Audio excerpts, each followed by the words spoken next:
अब क्या बोले आप सबों के बीच में। दरअसल इस बात को इस ढंग से समझिए, जब किसी का शादी हो जाती है और उसके बाद जो गीत गाया जाता है उसका कितना औचित्य होता है।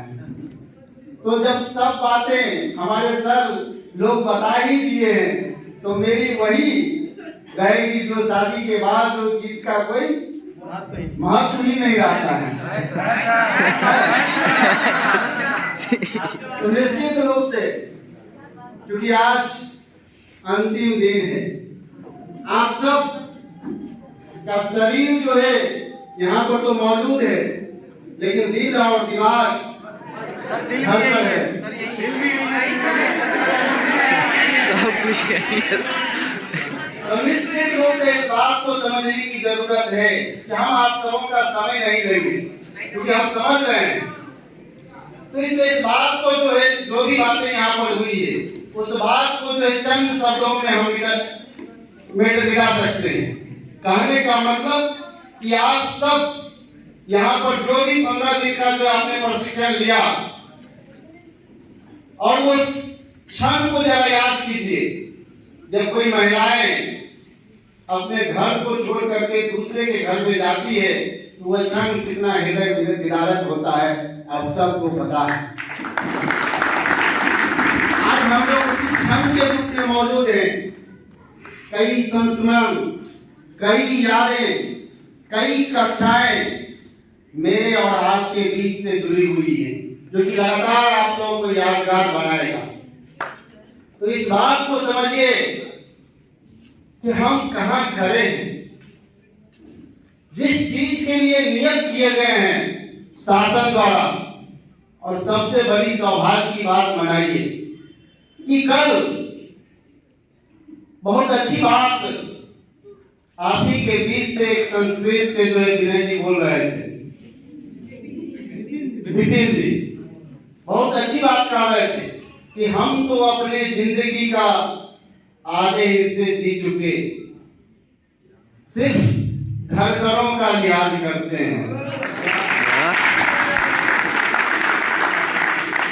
कहने का मतलब कि मेरी आधी उम्र जो है सिर्फ इधर उधर की बातें हम लोग कर दिए, लेकिन अगर वही 50 का कल अप्रोच कर रहे थे कि अपने जीवन के 50 व्यक्ति को ही, 50 बच्चा को ही आप अगर उसको जो है मार्गदर्शन दे सकते हैं तो अपने जीवन का लक्ष्य बना लीजिए।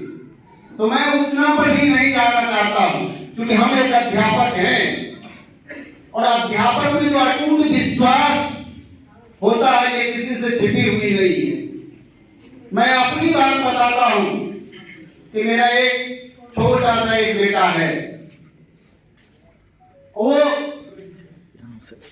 उसको पढ़ाने के लिए एक जो है होली मैरी का एक टीचर आते हैं पढ़ाने के लिए, और वो हिंदी पढ़ाते हैं। और हिंदी पढ़ाने के लिए जब वो आए और उसमें जो है जो शब्दांकन था, जो शब्दावली थी, कहीं न कहीं उसमें वो गलत था।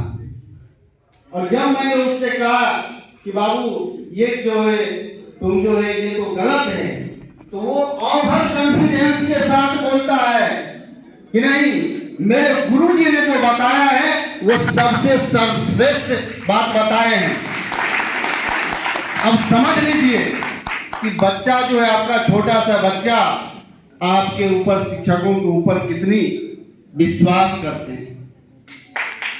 तो इस बात को समझिए, आज गुरु की भूमिका में आप सब मौजूद हैं, और निश्चित रूप से उस गुरु का जो सम्मान है वो कहीं ना कहीं हम लोगों को सोचना पड़ेगा, क्योंकि आने वाला समय देश और दुनिया की राजनीति पर अगर किसी का प्रहार होगा तो वो शिक्षक ही होगा। आप सब लोकतंत्र की बात कर रहे हैं, और लोकतंत्र के सबसे सजग प्रहरी के रूप में आप सब यहाँ पर मौजूद हैं। अब कैसा समाज बनाना चाहते हैं ये आप तय करेंगे, और तय इसलिए करेंगे क्योंकि जब भी आप कोई भी समस्या में घिरते हैं तो लोगों के पास में ये होता है कि भाई लोकतंत्र खतरा में आ गया है। ये बाबा साहब का दिया हुआ जो लोकतंत्र है, संविधान है, लोगों के बीच में चर्चा का विषय बन चुका है।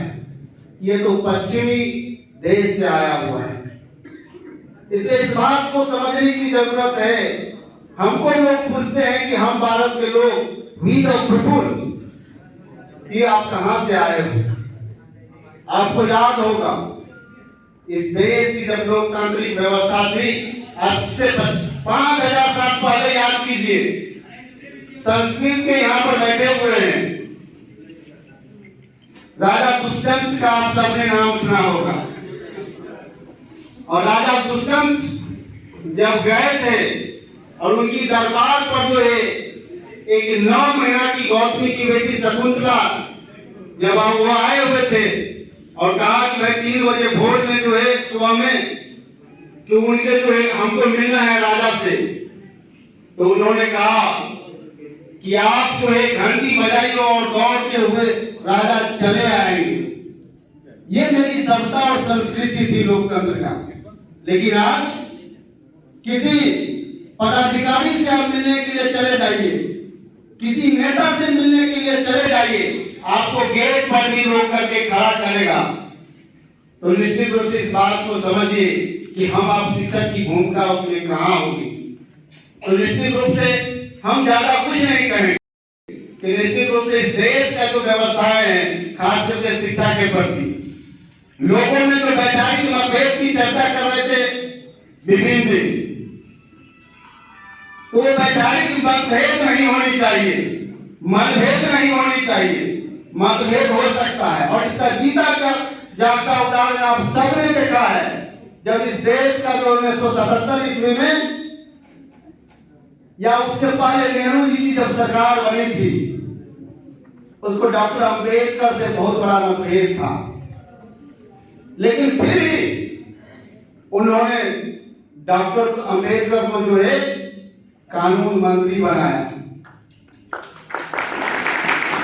उससे भी बड़ी बात, जब श्यामा प्रसाद मुखर्जी अमर हुतात्मा के नाम से जाने जाते हैं, उनको भी अंबेडकर से बहुत मतभेद था, लेकिन उनको भी जो है कश्मीर मामले का मंत्री उसको बनाया गया। और सबसे बड़ी बात, 1977 ईस्वी में श्रीमती इंदिरा गांधी जी की जब सरकार थी और कांग्रेस की सरकार थी, और जब भारत और पाकिस्तान की लड़ाई चल रही थी, तो जब संयुक्त राष्ट्र संघ में इसकी बैठक चल रही थी, तो उस समय में श्रीमती इंदिरा गांधी जी ने अपने किसी संगठन और अपने किसी भी पार्टी और दल के लोगों को कश्मीर मामले के लिए संयुक्त राष्ट्र संघ में नहीं भेजा, और वो भेजा तो विपक्ष के जो साहित्य के प्रधानमंत्री जो बाद में हुए कवि कुलगुरु जो है अटल बिहारी वाजपेयी को जो है उन्होंने जो है संयुक्त राष्ट्र संघ में भारत का प्रतिनिधित्व करने के लिए भेजा। ये बातें हमें और आपको सिखानी